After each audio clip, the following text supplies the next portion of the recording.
Hi guys! Welcome back to my channel.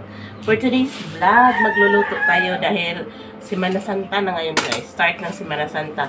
Magluluto tayo ng pinakbet. Gusto din to ni Harold. Kaso yung isasahog natin ay ano lang. Ito, pritong isda. Tapos, yung vegetable natin limited lang. Alugbate, kumuha ko sa garden ng kapitbahay namin. Shout out nila Lisa. Then itong talong, dalawa. Okra, maraming okra, isang pieces. Tapos kalabasa. Pero hindi ko to uubusin dahil may munggo kami. Baka bukas magmumunggo ako dahil gusto ni Harold ang munggo. Tapos, ang isasahog natin, may isa pa palang talong.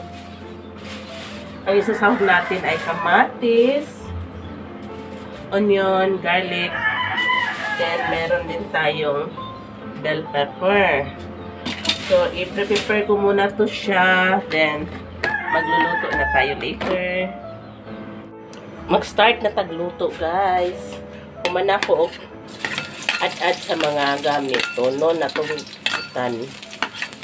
So, ito, unahin natin ay, of course, the luya. Luya, ahak ba rin? Ay, yung pigs na ta. Lumbay at saka garlic. Tapos,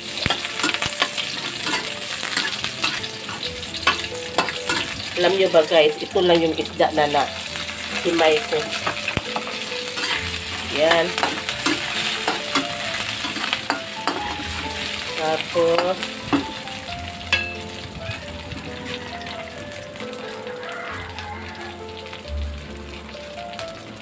magpaminta na tayo dito. At saka maglagay na tayo dito ng toyo.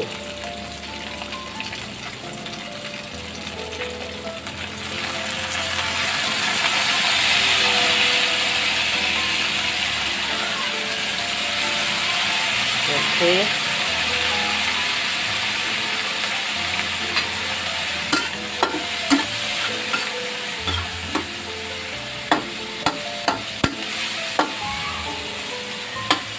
Sunod na lang natin itong kamatis. Mamaya pa sana ito, pero sige. Sunod na natin.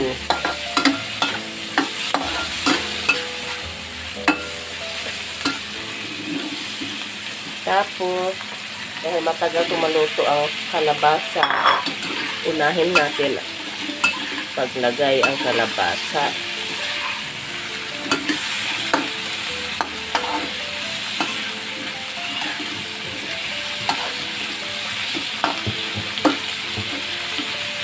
Tapos sabawan natin. Buka tayo dito sa talong.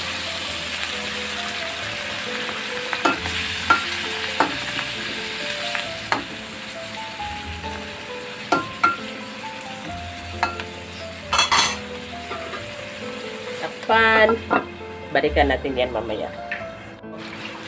Di pala nakuha na ng video yun. So, nilagay ko na yung ating talong. Tapos, nilagay ko na din yung okra. Tapos, oyster sauce.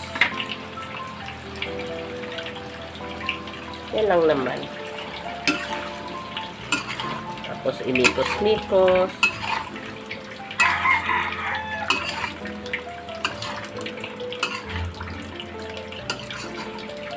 Parang kailangan pa ng sabaw kaunti.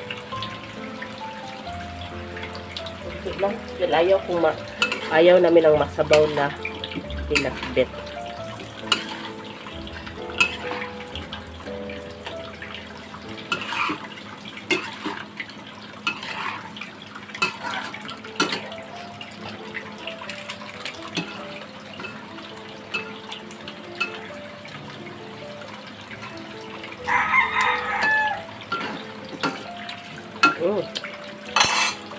Sarap. Pansandali. Okay. Lagay natin ang ating alugbate dahil na to siya guys. Luto na yan.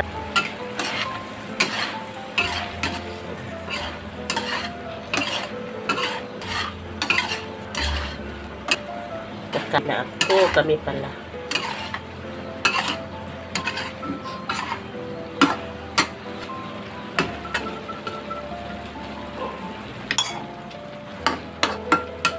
Then, takpan natin. At luto na yan.